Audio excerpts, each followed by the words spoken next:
So here with us Will Wine, who is a partner at RNS, and today, as was mentioned, they launched the legal DID. So now you can mint your digital residency of any country on chain, and will tell us more about this. Yeah, it's my great pleasure to actually be here today because it marks a historical moment where we have a legal recognized sovereignty issued identity on the blockchain. So for the legal DID, it is your on-chain version of your current legal ID. Right, so you can mint your legal ID at RNS.ID, and that will allow you to have your on-chain representation of your legal identity. And with the legal DID, you can use it for KYC purposes. You can use it for identification, verification purposes, and you can choose different level of identity exposures. And how is it? Or can you explain as well the difference between Palau ID and legal ID, and how does it work? Like technically, I saw it cost $10 to mint this the legal DID. Yes. So just I'm for example from Ukraine, so can I just like go with my passport and residency and get this legal DID? So Ukraine is one of the approved countries that you can apply for your digital residency. And you can, of course, meet your legal DID with your Ukraine passport. And there's a charge of $10, which is used for verification of KYC of your legal status. If you're on the sanction list, if you are a political exposed person, if you're OFAC, like there's a few lists that we search through to make sure that you're compliant, right? And after that, you will have a legal DID, which allows you to have in the format of SBT, soulbound token, or like non-transferable NFT, which allows you to choose different level of identity exposures to further preserve your privacy.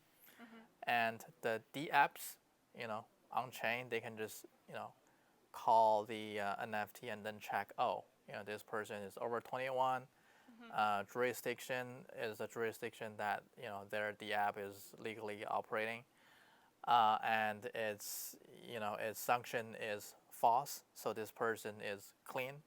Then they can accept you as a KYC'd individual, and then they can fulfill their compliance requirement. And the Palau digital residency also take the the DID as a formal form of KYC, because we already check your background, right? Then you can get your Palau digital residency from that as well. So yeah, so that's basically kind of the few use case of your legal DID and how you can avail it.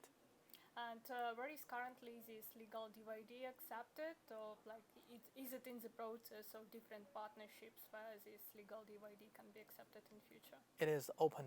It is open to like any on-chain DApps, right? So we have active around 10,000 digital residents, right? So most of them are actively traders.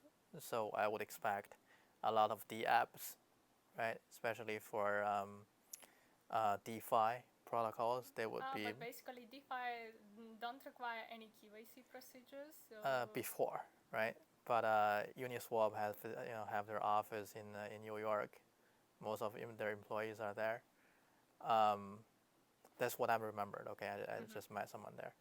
And then a lot of like DeFi protocols, they actually serve U.S. citizen, right? So again, there will be more and more requirements that's not just U.S., Europe. They will have a lot of requirements towards like travel rules, if you're familiar with the concept, and other like KYC requirement. They want the platforms, even though they're DeFi, right? to have a basic information of who is trading on their platform using their technology, right? To prevent money laundering, right? To prevent human trafficking. Just there will be more compliance requirement, even though it's a DeFi protocol, right? Even though you're DeFi, you need to make sure. So you think it will be just more constraint from the regulators in future, and you some kind of preparing for that? I think a lot of them are already kind of required, right, by the authorities to have a KYC solution. But what we want to, a lot of people, they don't like KYC, right? Yeah. They don't want, why do I have to provide this? Why do I have to provide that? But what legal DID allows you to do is a private way for you to interact with those DApps, right? And we also open to like exchanges, like banks, that they can also call our API through the B2B collaboration. So they can call our API and then we can return a data push if they want to do that through that way. But more easily, they can just check the NFT, and then on there's the field of sanction, the age over 21 or 18 according to different jurisdictions requirement. So that's kind of a more it just allows the DApps or the Web2 apps to have a more convenient way to be compliant. At the same time, the user don't have to show my ID here and there, right? This is my ID. I take a picture. You no longer need to do that in this ZK age, right? The DApp have zero knowledge on you, right? But at the same time, you're verified. So that's what we're looking to achieve. And to mean this legal DYD, does the person need to have previously Palau ID, or it doesn't matter? So for currently the Palau ID holders, right, they already went through the process, so they already passed through the KYC, and then they can meet their legal DID.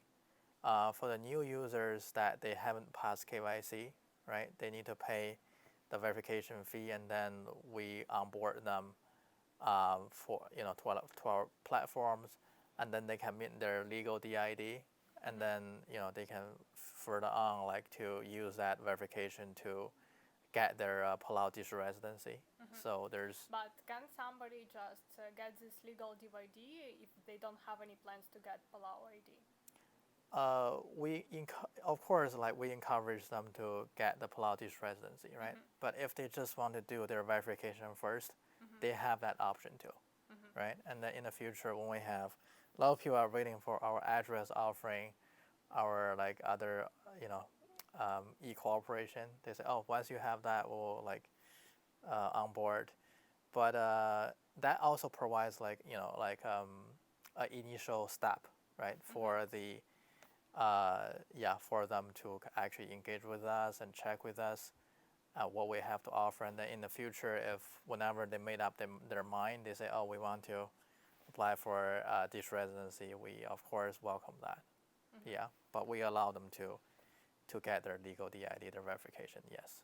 Yeah, that's interesting. Thank you for sharing what you do with us. Well, thank you for the interview. My great pleasure.